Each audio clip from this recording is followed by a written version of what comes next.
for our new members what Diane had put in the memo she sent out, that if you're not here in person, we can't use you for our quorum.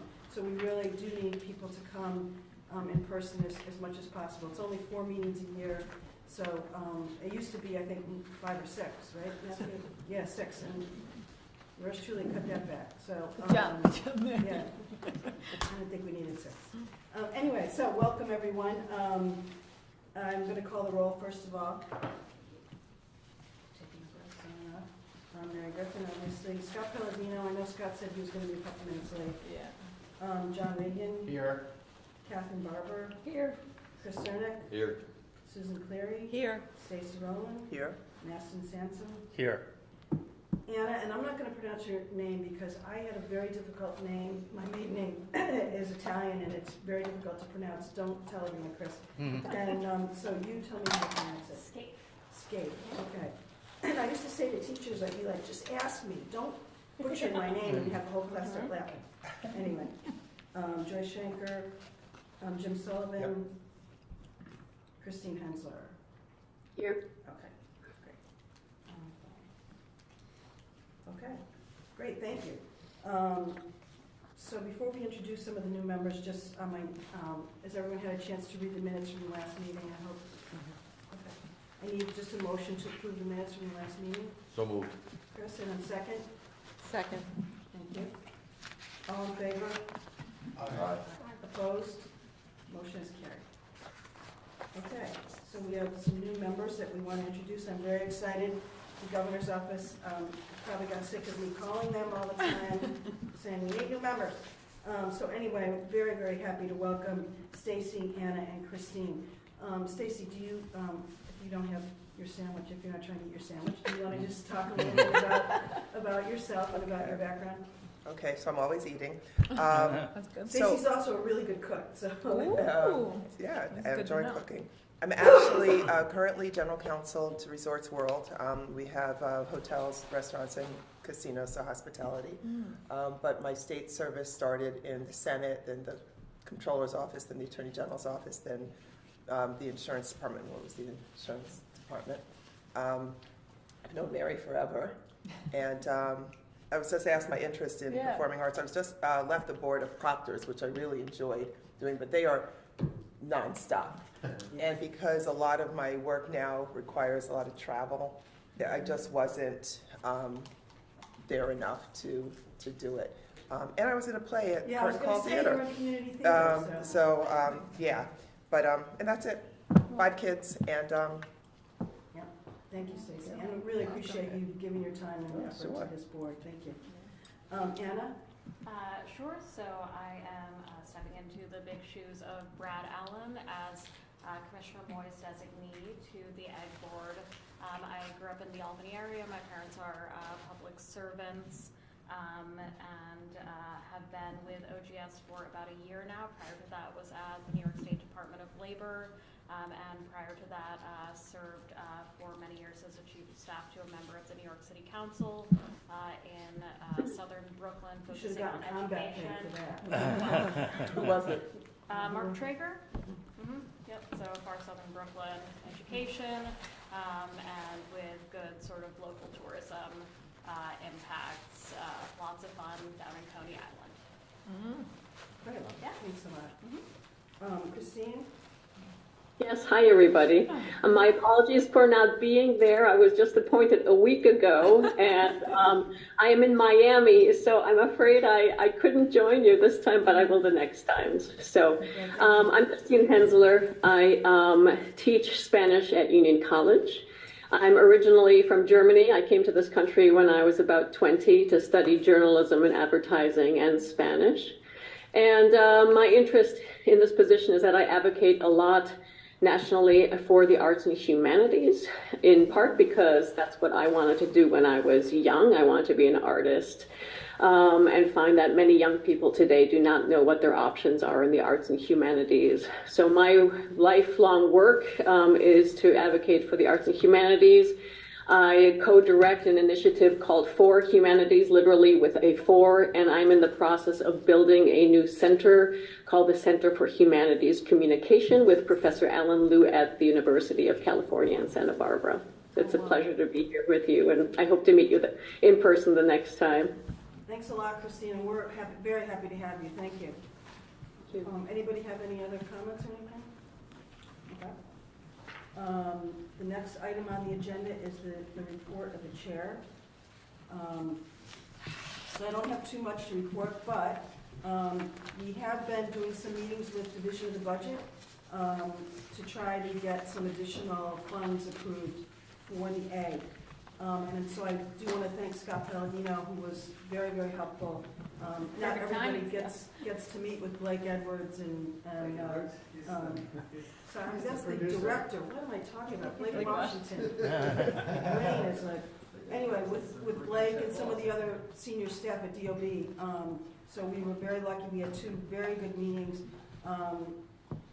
The eggs budget was around $500,000 and change back in 2011, and it got reduced at that point to $220,000. So we're asking to go back to that 500 level, which I don't think is I mean, we're not being piggy about it. We're just, would like to go back to that level. We could do so much more, and so we made the case for that to budget. And Diane will talk about that a little more, and there's an attachment in your packets about, some of the budgeting items at the egg, and then what we would do with the money and so on. So I'll let Diane talk about that when she does her report. So hopefully, keeping our fingers crossed about that. Every single person we met with the budget kept saying to us, "Why didn't you come here 2 years ago?" And that was really frustrating, because they said, we could have absolutely given you the money then. So we'll see. We're also in the process of doing some meetings with local electeds. We have a meeting next week with Senator Breslin, Neil Breslin from Del Mar, and also with Congressman Paul Tonka.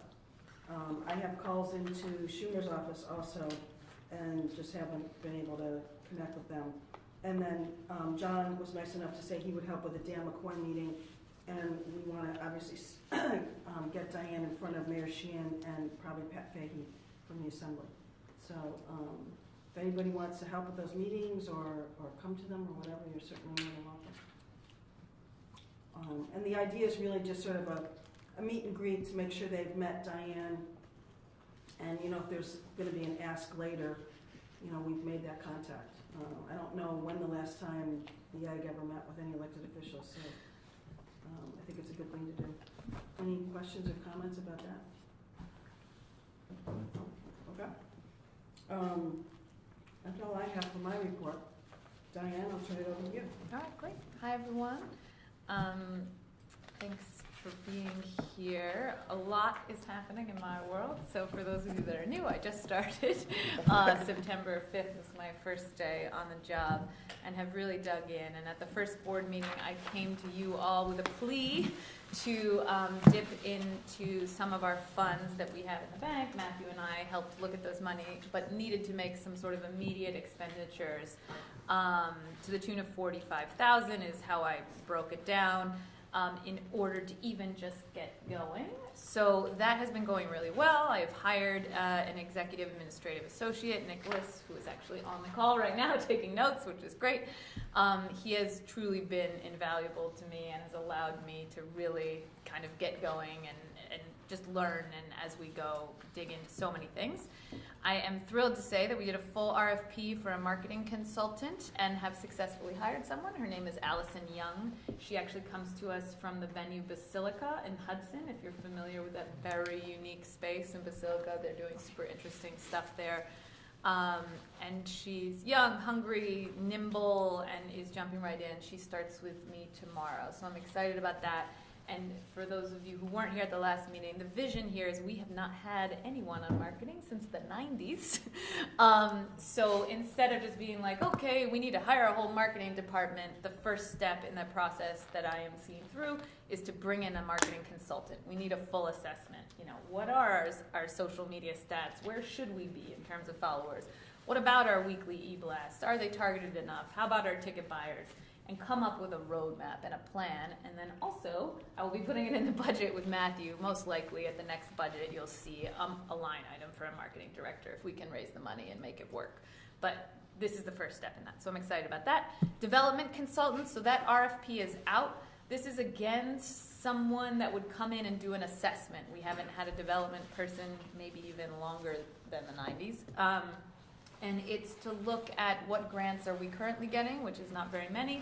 What can we apply to? What should we be applying to? What are we disqualified for? Because we are part state authority, there's a bit of a narrative of like, oh, well, we can't go for anything because we're tied to the state.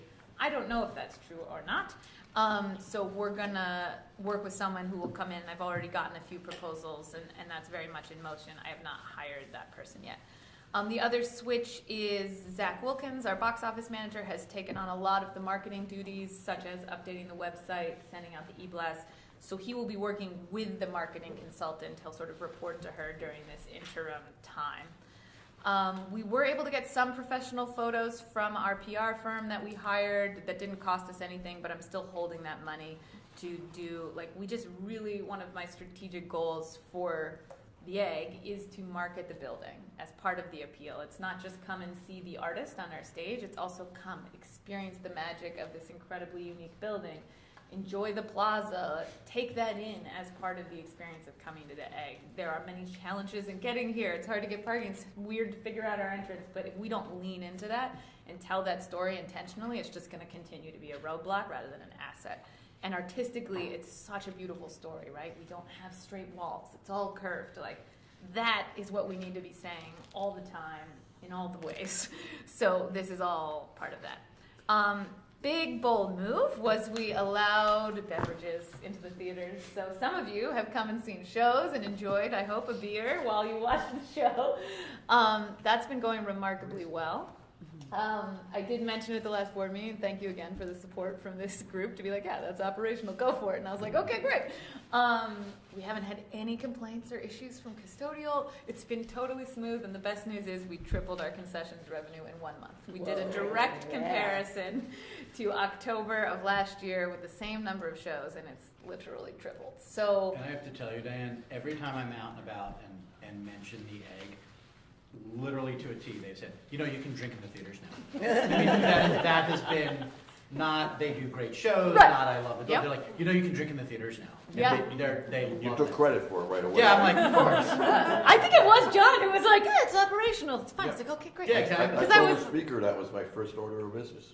Well done, own it, yeah. I mean, and it seems sort of, you know, and Mary and I talked about this a bit of like, you know, we're going out with like drinks in the theater, but this goes back to the experience of a show, and Christine, you know, to hear about young folks in the arts and knowing that it's possible, we have to take, you know, art off this pedestal of like, oh, it's a pristine experience and it's so precious, you can't possibly be drinking a drink. Like, I'm committed to that. You're gonna see shifts in everything we do that like art is for everyone, and we want everyone to experience it. And if there's any barrier to entry that we can remove, whether it's ticket prices or feeling like you're not welcome, I am committed to continue to do that. So a nice bonus is, yay, we tripled our concessions revenue, which we desperately need. So that is also good, and I'm excited. I have not gotten the November numbers yet, but I'm excited to see how they compare.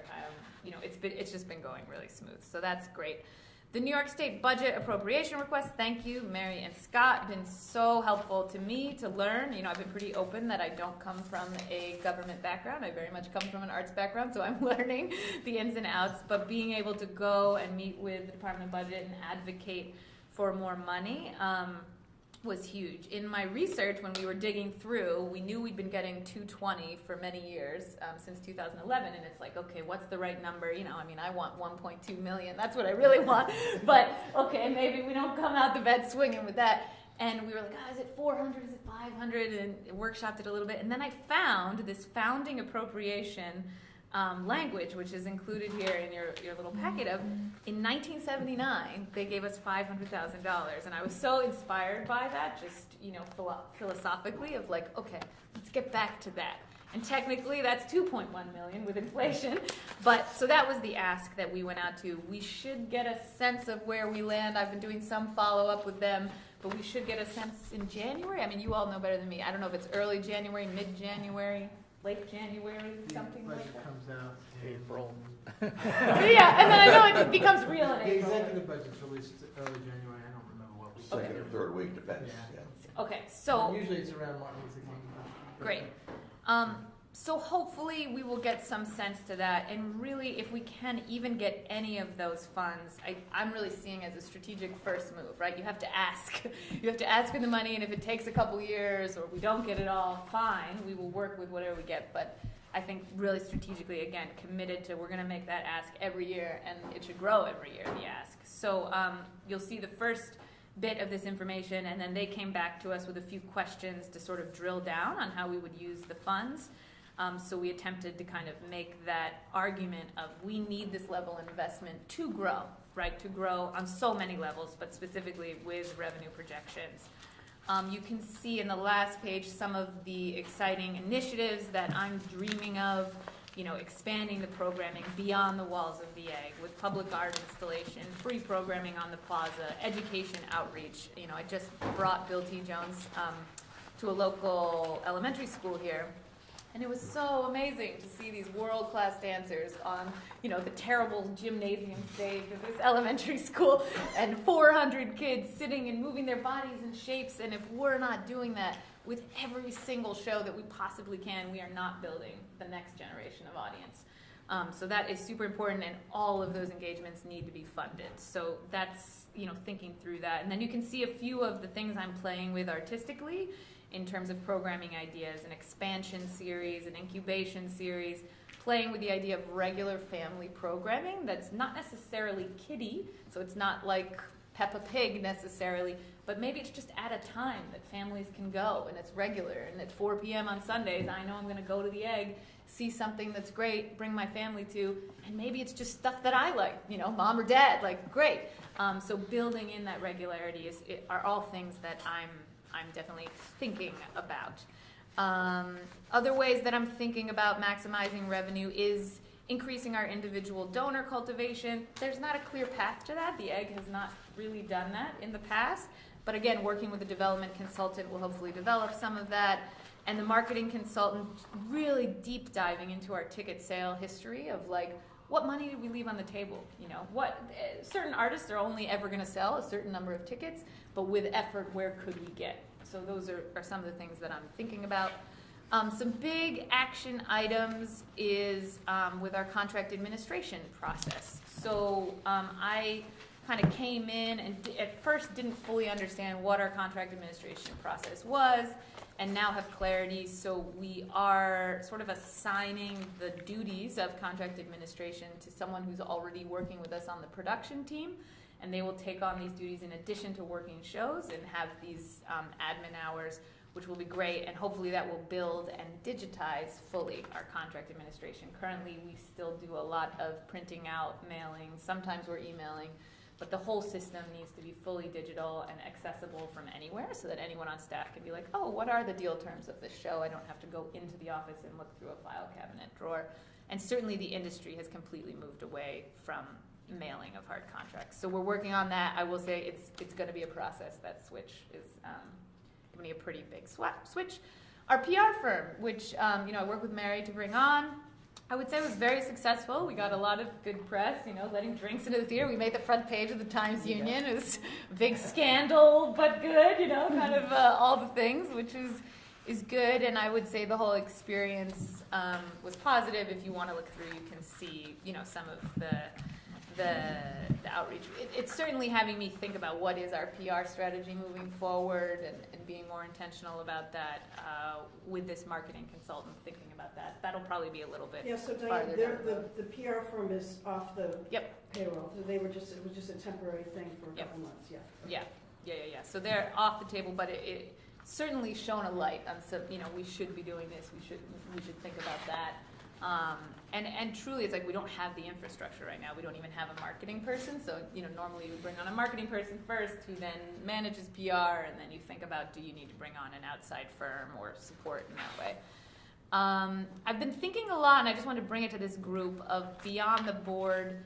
Is there another type of way to engage folks who would help us build our network, serve as advisors, help us reach new funders, new audiences, new artists. So this idea of, is there an advisory committee that has no oversight power, but is something that's listed on our website. It's, network even within this table. So instead of the formal board members, is there a way to build that? So I wouldn't say I have clarity, but I did want to just share it with the group and open it up if anybody had thoughts of, no, there's some reason we definitely can't do that, or that's an interesting idea we should think about. And there may be artists we can use who love this place. So Right. When we were at Albany Pro Musica, Judy Collins said whenever she's here, she wants to sing with Albany Pro Musica. Yeah. And so we asked Judy Collins people would she do the letter? So instead of people getting a letter, solicitation letter, it said Albany Pro Musica, it said Judy Collins. Yes. Right? And she signed it, that. Yeah, it's powerful. And that, yeah, so we have an awful lot of artists that come through here that love this place. Yep. So, I don't know, just a thought. Yeah, that's exactly it. It's sort of a way to formalize those relationships of like, great, Judy Collins, you're in our pocket, you love us, we love you, here you are. And that means, I can call her or her agent or whoever and say, hey, I need help with this thing, what are your thoughts on that? Building that, I think, would be one step in sort of also raising the profile of the egg into a, broader, more recognized thing. So these are some things I'm thinking about. And I don't know if anybody who's been on the board for a while has any I was history. going to ask Stacy, did Proctor's have anything like that, like an artist advisory, or an advisory board or anything? Okay, so my constant, not really, but what I was always trying to do is bring in a younger crowd. Yeah. Yep. And so thought maybe we could have like not a mini board, but a mini Yes. group Yes, right. that would target the younger folks Mhm. to have the interest, because you bring a young person, when I say young, I'm talking like 20s, Mhm. to the theater, they love it. Yeah. They just never make their own initiative. Yep. And so just kind of doing those things. So we would do trivia days, trivia nights, we'd host them at a nearby restaurant, a lot of younger people would go, Mhm. just activities. Yep. And then some of the prizes would be tickets or whatever, Mhm. but it just something to intrigue. I'm always trying to get younger people involved with that, politics, you name it. Totally. So that Yeah. just, We have that at the Symphony. It has had mixed success. They're restarting it again. And it was more in conjunction with our development. Right, like as well as our young board. donors. Kind So of. that, so that we were giving basically younger members access, sort of the same benefits that we were giving kind of larger donors, we would give younger members at a Yep. price point, as well as happy hours and things like that. Like I said, it hasn't been super successful, but it's a different milieu, so. Yeah, and I think that is the question, right? Do we see this as a fundraising arm, or is it more about just building our network? And I would say, honestly, I don't have clarity necessarily on what we need more, or what, the first level of engagement I don't is. know, I think building future donors would Yeah. be great, but hitting young people right now when they're just getting it together is kind of rough. Right. Yeah, I would say, wait till you get the the Yeah. development person in, and let them kind Yeah. of come up That's with helpful. a strategic plan for how to Mhm. get more, basically how to get more money. Yes. And then, as Stacy said, kind of do this advisory group more toward, advising us and, what are some types of music or theater or whatever Yeah, that, industry would, trends. try to attract different audiences than we currently get. The problem of getting young people to the arts is everywhere. Yeah. Last time I was at the Met, at the opera, I looked around, there was nobody under 50 in there. It's really, When I'm the youngest person at the opera, it's a bad sign. My mom used to drag us, drag us. Symphony Praise also her.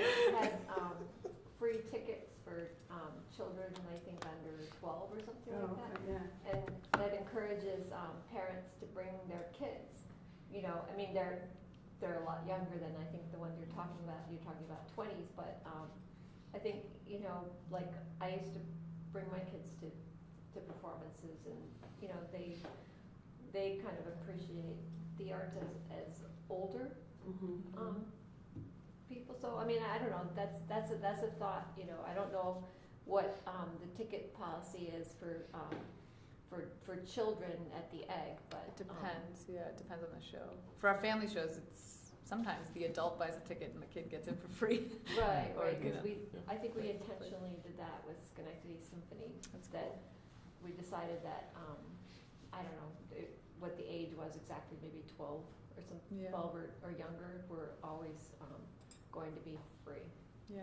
with an adult ticket. And of course, years ago, when the New York State Theater Institute was resident here, there were school kids here every week. Right.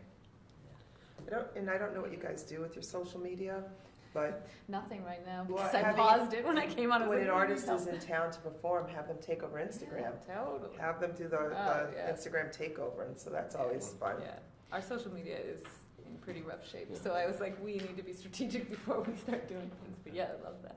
And have we ever thought, have we ever been on the social calendar? In other words, have we ever thought of doing a gala?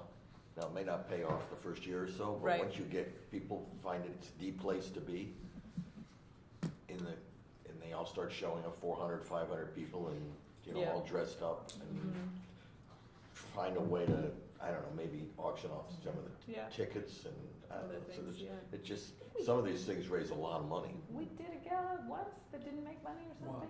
Once. Once? Okay. But they do. Yeah. We had Um, them, we had them at SPAC, we had them at the music hall. Yeah, yeah. Yeah, Yeah, I so mean, I think it's super interesting, and when I've been thinking about hatching the egg, right, and bringing this new energy, I love the idea of that being tied to when we announce a performance series and have that be at the opening night of like, come, be fancy, have, even if we do a sort of mini gala where Yeah, it's like, you could do it, well, you could use, Yeah. obviously, the facility, people could be doing Yeah. all the things upstairs, and then maybe you could have partly a show. I mean, one of the things at Opera Saratoga is we always had the young artists perform mm-hmm, and do some, and that would really draw people in and say, yeah, Yeah. that's a show I wanna see. yeah, So I, you know, you could, just using the facility yeah. and dressing it up, I don't know what happened the first time you did it or where you did it, but, It was spur of the moment, there wasn't enough planning time. Honestly, I mean, Yeah. having done this for years, you need a committee and you need to be meeting on a constant basis to Yeah. ensure that you're Yeah, getting everything set. Christine, jump right in. I really I just wanted to say that I really like the idea of an advisory committee with young people, and that you could call it something, and we can talk about this at some other time as well in more detail, call it something like Next Generation Leadership Program. Young people can put on their CVs, be integrated into the organization in a way that allows them to gain experience, perhaps be integrated and have first dibs in the internship program that I think you also mentioned in your documents, and provide really insight from below, which is what I've been finding is needed in so many organizations, about what they think young people like, Yeah. right? Because personally, I'm out of touch with their music preferences and the way that they communicate, and the kind of experiences and engagements that they would enjoy are very different from what we would enjoy. Yeah. And so by beginning a program, a leadership program that could insert itself and support young people right from the start, but also build up that next gen organizational structure could be really interesting. Yeah, Okay, no, great. that's great. So is there anyone that sees like a conflict? Because it's something we've never done, so I wasn't sure, again, if there's something that there's No, some. I don't think we have to like go to the governor's office. Doesn't or need to be too anything like fancy. that. Okay, all right, so I'll keep. I think It's not- SPAC they're not has a appointed junior committee. positions. I think Right, none of it SPAC- would They be, do, yeah. Appointed, yes. No. And junior is a very expansive term. Yeah, I mean, SPAC is a junior I would not put, committee. I mean, Anybody younger don't than hurt us? me, Sarah, but my wife would probably not be considered a junior, but she was on the junior committee, and then they graduate them to the action committee, the Yeah, action council, which is sort of the next level Okay. up, and then hopefully some of those graduate then to the board. yeah, okay, great, well, that's super helpful to hear, just input, I wanted to sort of bring it to the group, and if anybody has specific ideas, please reach out, we could even form a little subcommittee if people are really excited about this and think about it. It probably won't happen super fast, given all the other things that are, need to happen sooner, but it has been on my mind, and I think it could be a great tool to continue to build our network. Security policy proposal, I wanted to just update everyone. I know this was brought to the board and we did get a security proposal. This is on hold until we really get a lot farther down the road with the capital project, which is what I am going to talk about next. You'll see in your packet a profit and loss statement. In general, we're doing pretty good. I'm going to hand the mic to Matthew to just walk us through the numbers and where we are. This is a P&L for the period from April, which is the beginning of our fiscal year, to the end of November. For those of you who are new, the budget is really put together and created at a time where we don't have a clear idea of what the programming is going to be for the season yet. So much of our egg-driven programming is happening much closer to the times that the events take place, not a year in advance. So the budgets are the best guess and best estimate, and right now we're doing better than we guessed. Ticket sales are substantially higher than we thought we would be at this point in time. Rental income is quite healthy. Our contracted services, which contains all of our ticketing handling fees, our credit card fees that we collect, any concession revenue, our equipment rental, our stage labor fees, and our merchandising sales are all in that contracting services number. And with the increase in ticket sales and rental income, that's also going to hit our contracted services usually, and it's actually pretty good at this point. Our unearned revenue, that is our membership, our corporate foundation, and grant income.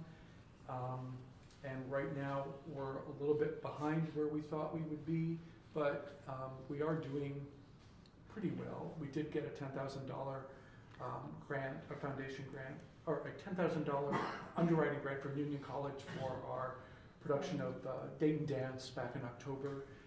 And you'll see in the fiscal statements for the next board meeting that we did receive a $10,000 grant from Lake Placid Foundation to present Bill T. Jones, which took place last weekend. So we are concentrating on that.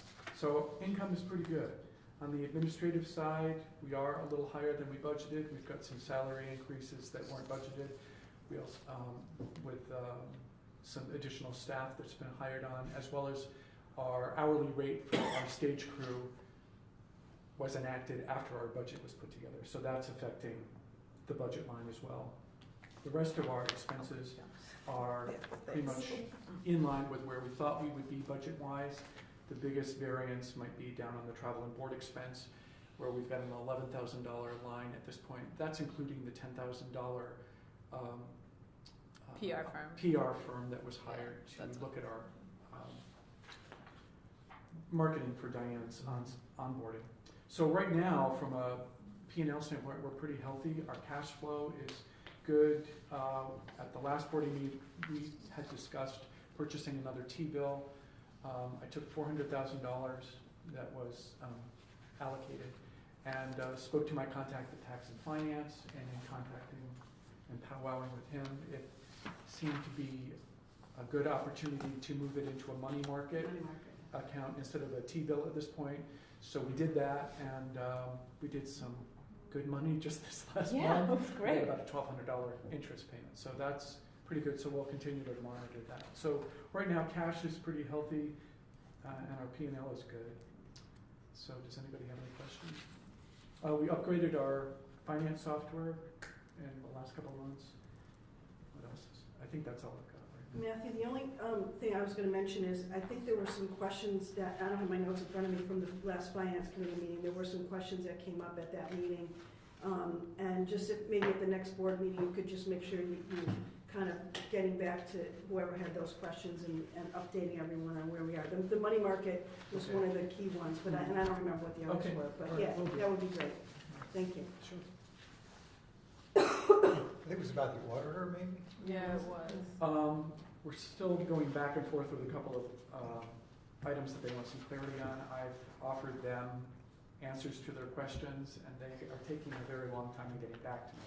And they did last week, and they asked me some more questions, so I'm following up on that. On that standpoint, this was the 6th year of our engagement with this firm, and there was some discussion of keeping it and moving it into another part of their firm, which is an option. But I've also sent out an RFP for accounting services as well, so the finance committee can look at that. Yeah, and I mean, discuss that. honestly, Jim, correct me if I'm wrong, this should not be a difficult audit. I mean, I don't know. No, it's not, and the questions that they're asking are really quite mundane and they've already Yeah. been addressed. And by the way, most corporations do change auditors every 5 or 6 years, just to make sure that, And we're obligated to do that under our Absolutely. state. yeah, So I have sent it out to bid, and hopefully we'll be able to clean this up in the next yeah, few weeks. hopefully maybe in February we'll have. Oh, definitely by then. report. Definitely by then. Okay. Yeah. Anybody have any other questions of Matthew about the P&L? Great. So I was going to move on to the capital project update. Okay, thank you, Matthew. Thanks, Matthew. This is big news in our world. But before I did that, any other questions? I know I dropped a lot in my executive director report and covered a lot. But were there any questions or thoughts? Anybody had? Okay. Feel free to we can rewind and jump in. So what you'll see here, so capital project, I mentioned this at the last board meeting, that when I came on, I learned that there is an OGS-funded capital project that is currently $12 million that updates our lighting, it updates our fire suppression, new carpets, new chairs. It's a very significant project in both theaters. It is long overdue. It's been in the works, I think, since 2006 or 2007. So the fact that it's finally happening is super, super exciting. And I was told it was happening this summer. So we have had a hold in our calendar from June 1st through the end of August. First hold, we're under construction and not able to function. We learned on a recent call that Anna was on, so I keep looking to Anna, that it's not happening this summer. It is projected to start in 2025, which is huge. That's a huge relief for me, for us as an organization. We just didn't have enough time to plan. If it was really happening this summer, I genuinely would have come to him and been like, here we go. But to be able to plan and project, now we are in a position where we can plan. It's going to be rough on the books. When you look at our P&L, you can see we are still very, very reliant on ticket revenue, on concession revenue, on rental revenue. If we have to go dark for even a month, it's gonna hurt.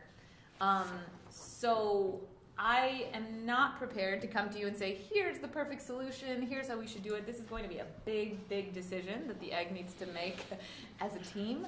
And what I would love to propose to this group is there anyone who wants to volunteer to join a committee on the capital project? I think we're going to need to workshop it from here are the numbers. One option is we do it in one chunk, which would be 6 months. We go dark. Another option is to do it in 2 chunks, which is 2 3-month chunks. Now, the problem with that is when you're dealing with contractors and building, 3 months could really mean 5 months. 6 months could really mean 9 months. It's OGS. Yeah.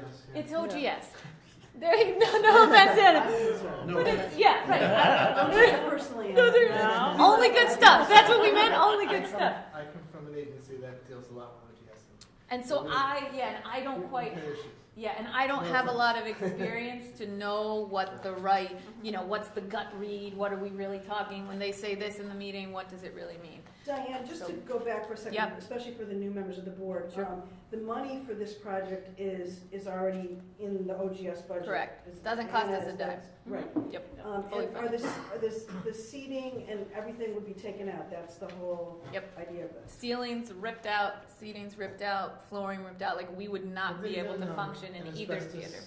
Have they done asbestos testing? I think they did the last time. It's, Because of all the things that could take, Okay, that's Mhm. that could delay the project, my experience working in an old building on the campus is that once they find a little bit, it's. We haven't done asbestos mitigation in most office spaces. Right. Right, so when you start to rip up ceilings and things, it makes me nervous, Yep. so. All right, you better watch out, Scott. I just wrote down your name as Yeah. the first committee member. So I think I have my first committee member. Scott. But I mean, that's exactly the type, and Anna, I will be implicated no matter what, because, we're having meetings with OGS. But I also want real board support on whatever we do decide is going to be hard financially, and it's going to be hard from a marketing perspective. We're going to have to go dark for at least 3 months. And I don't have clarity on, are we better off doing it in one chunk and just doing it? It may make sense to do that, and that's going to be a big, bold decision. that I would really want full board Yeah. buy-in, and that we have a way to, you know, kind of ask the hard Are questions. they one theater at a time, or? It's both, kind of, like they're just gonna come in and start ripping stuff Did out. they say you can keep one of them Yeah, I open, was it might thinking, help I a had little asked bit? that question. Yeah, it's not really last time we possible with spoke. the elevators and stuff. So the only thing I, just off the top of my head, wondering if there's a way to use, usually you can't use the capital money for this, so could we, as maybe next year when we talk the budget, about getting, can we figure out what it would take to keep the staff paid without money, without any events? You're worried about losing staff. Well, Yeah, I mean, I'm So, worried like, about do we that. have I mean, money put aside for stuff like that? Someone, I don't know the answer to that, but someone at one of the last meetings, and I think Christine wants to say Yeah. something, Yeah, but said that maybe, you know, we move the egg to the RPI, you know, Right.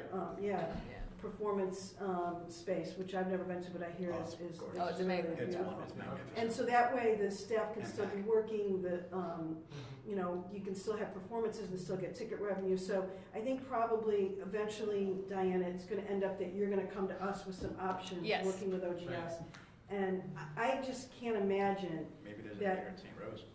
yeah, right, But But I there- heard- I am there is, Yeah. thinking that. yeah. Yeah, Yeah. that big performing arts center. Yep. Yeah, I can't imagine budget giving us enough money to pay everybody if they're not working, that's. Yeah, no, I get it. Yeah. Yeah, and I think that, you know, in my experience, doing off-site programming is really hard to make money on, so I would be Yeah. concerned that that plan would look nice to the public, but probably the numbers won't be pretty, because it's like you're just bleeding money everywhere. Christine, did you have something you wanted to say? Yes, jump in, please. It kind of follows on your comment right now about bleeding money, really. Which is that, Diane, I think that you mentioned in one of your documents also going into different spaces, right? It occurred to me also doing like pop-up events in different spaces to bring in different community members. And I wonder if that we could see that as an opportunity, the capital building work as the opportunity to then fan out into all these, identify various different spaces where the programming could happen. They could be like educational, institutional sites, right? Where maybe the community colleges, the high schools host events in ways that hasn't happened before. I don't know whether that could work or bleed too much, Yeah. but I also love projects where performers go into laundromats, Oh, me bowling too, yes. alley, these really unexpected places where you do engage the sort of diversity of folks that you might be seeking to then bring them back into the newly renovated space of the egg.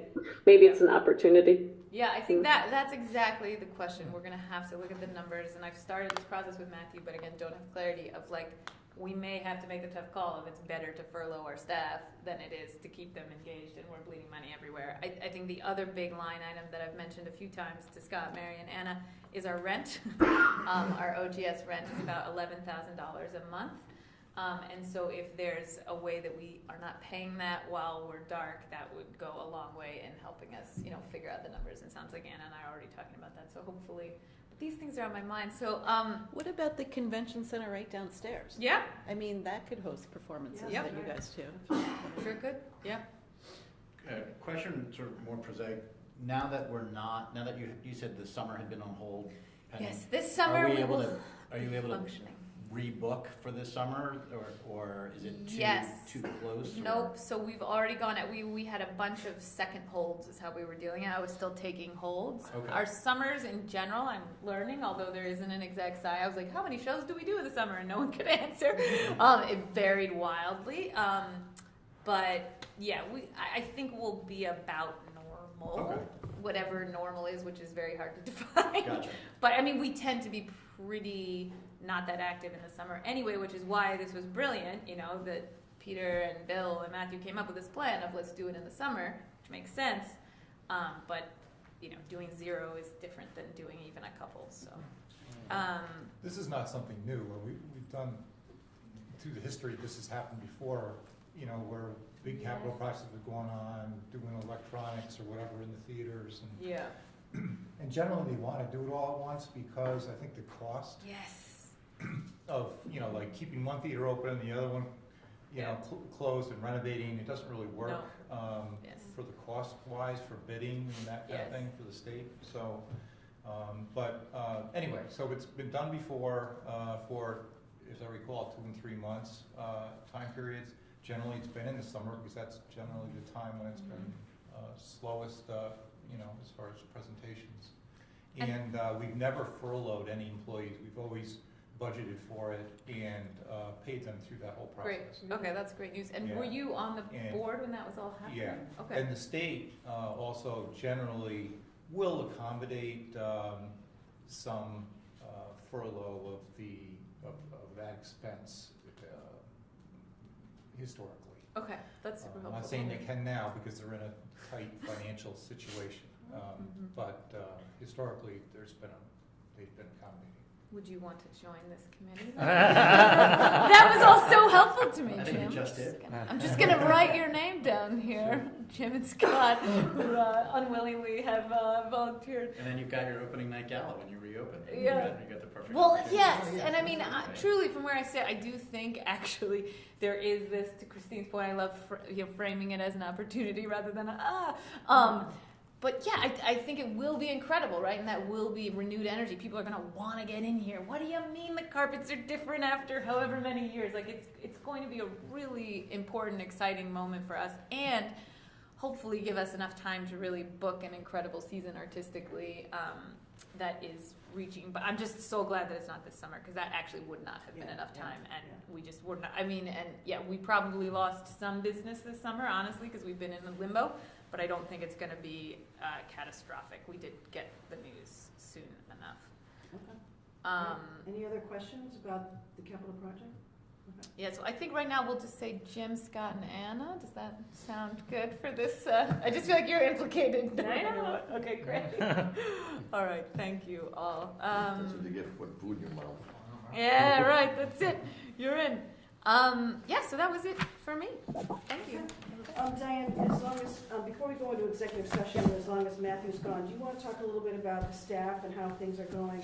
I think most of us on the board, who have been on the board, know that there were some staff issues when Peter was here over the last, actually Brad Allen's not on the board anymore, but Brad and Scott and I went to the meeting with Bill Darcy.